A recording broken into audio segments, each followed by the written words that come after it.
Vidas de São Bento, por São Gregório Magno. Capítulo 3. O copo de vidro quebrado com sinal da cruz. Gregório, vencida a tentação, o homem de Deus, como terra bem cultivada, expurgada de espinhos, produziu com maior abundância o fruto da seara das virtudes, e com a divulgação da fama de sua exímia vida monacal, ia-lhe o nome ficando célebre. Ora, havia não grande distância um mosteiro cujo abade falecera. Toda a comunidade foi ter então com o venerável Bento. Instantemente pediu-lhe quisesse ficar à sua frente. O santo recusou por muito tempo, predizendo que não poderia harmonizar os seus costumes com os daqueles irmãos, mas afinal, vencido pelos rogos, cedeu. Já, porém, que vigiava naquele mosteiro pela observância da vida regular e a ninguém permitia que por ações ilícitas se desviasse, como antes, do caminho monástico, os irmãos que ele aceitara encheram-se de fúria e puseram-se primeiro a acusar a si mesmos por terem pedido a Bento que os regesse, sua vida tortuosa e em oposição à reta norma do abade. Como viam que sob tal abade o ilícito já não lhes era permitido, e como lhes doía abandonar os antigos hábitos, achando eles dura a obrigação de meditar coisas novas na mente velha, alguns deles, já que aos maus é sempre pesada a vida dos bons, tramaram a morte do abade e, tomando alvitre em conselho, deitaram-lhe veneno ao vinho.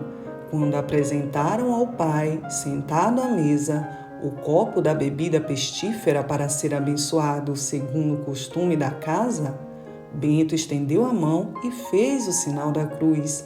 A este gesto, o vaso, que estava distante, estalou e fez-se em pedaços, como se naquela taça de morte tivesse dado, em vez da cruz, uma pedrada. Compreendeu logo o homem de Deus que o copo contivera uma bebida mortal, pois não pudera suportar o sinal da vida. Levantou-se no mesmo instante e, com o rosto plácido, a mente tranquila, convocou os irmãos, aos quais assim falou: Deus tenha compaixão de vós, irmãos, por que me quisestes fazer isto? Não vos disse previamente que não se harmonizariam os vossos e os meus costumes? Ide e procurai para vós um pai consoante a vossa vida. Depois disto, já não me podereis reter. Voltou então ao recanto da dileta solidão, e só sob os olhares do contemplador supremo pôs-se a viver consigo mesmo. Pedro, não entendo bem o que significa isto, viver consigo mesmo. Gregório, se o santo varão pretendesse ter por muito tempo, sob seu poder e coação, irmãos que conspiravam unanimemente contra ele e eram de vida tão diferente da sua, talvez excedesse o limite das próprias forças, perdesse a tranquilidade e assim baixasse da luz da contemplação os olhos da mente.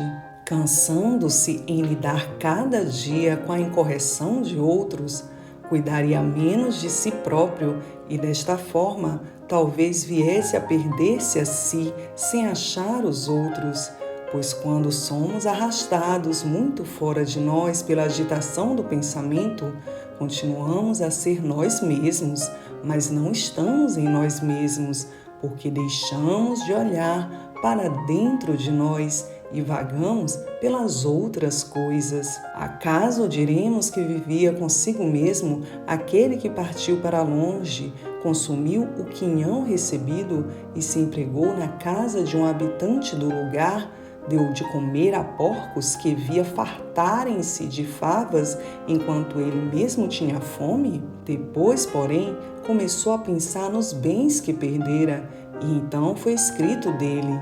Voltando a si, disse: quantos mercenários têm pão em abundância na casa de meu pai? Ora, se estava em si mesmo, como é que voltou a si? Disse eu, pois, que esse venerável homem viveu só consigo, porque sempre prudente na guarda de si mesmo, vendo-se continuamente ante os olhos do Criador e examinando-se sem cessar, nunca deixou que lhe divagasse o olhar da mente. Pedro, como entendeu o que está escrito do apóstolo Pedro, quando foi tirado do cárcere pelo anjo?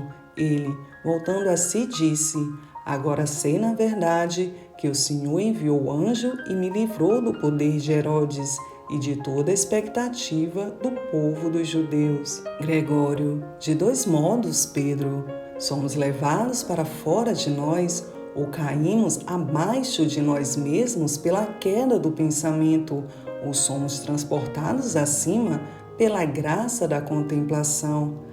Aquele, pois, que guardou porcos, caiu por pensamentos divagantes e imundos abaixo de si, enquanto aquele que o anjo libertou e arrebatou no êxtase do Espírito esteve também fora, mas acima de si.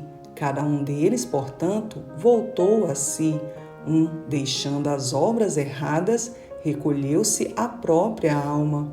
O outro, descendo das alturas da contemplação, voltou ao modo comum de inteligência como dantes. Por conseguinte, o venerável Bento, naquela solidão, viveu só consigo, enquanto se manteve dentro da clausura do pensamento, pois todas as vezes que o ardor da contemplação o raptou para as alturas, ele se deixou, sem dúvida, abaixo de si mesmo. Pedro, apraz-me o que dizes, mas queria saber se ele podia deixar os irmãos que tinha tomado a si para sempre.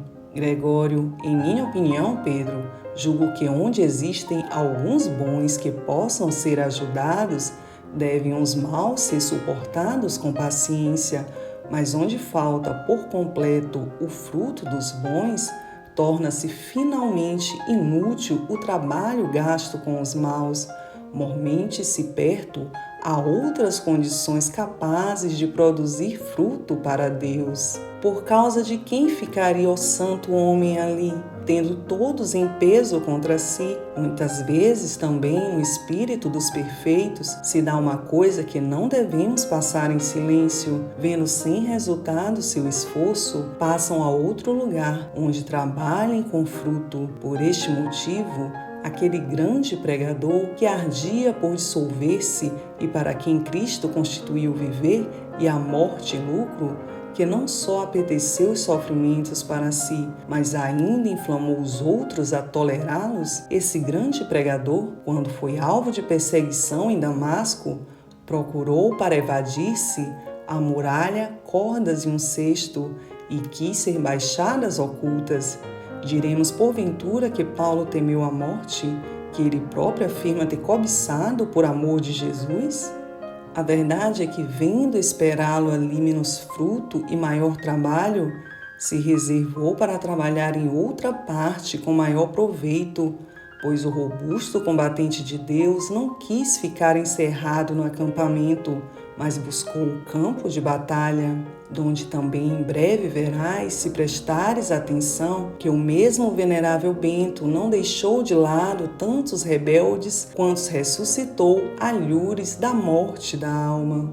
Pedro, é como dizes, mostra-o tanto a razão evidente como o adequado testemunho da Escritura. Peço-te agora que voltes à narração da vida de tão grande Pai. Gregório, como santo homem, vivendo muito tempo naquela solidão, crescesse em virtude e milagres, foi reunindo muitos no lugar para o serviço de Deus Todo-Poderoso.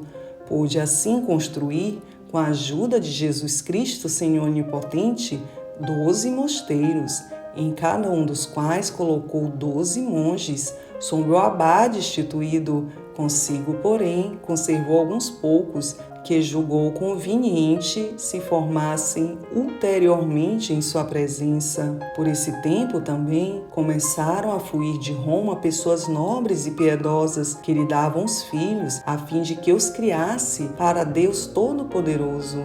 Foi então que Quício fez a entrega de Mauro, e o nobre Tertulo a de Plácido, flores das esperanças paternas. Mauro, adolescente que se distinguia pelos bons costumes, começou a prestar auxílio ao mestre, enquanto Plácido ainda se achava em idade infantil.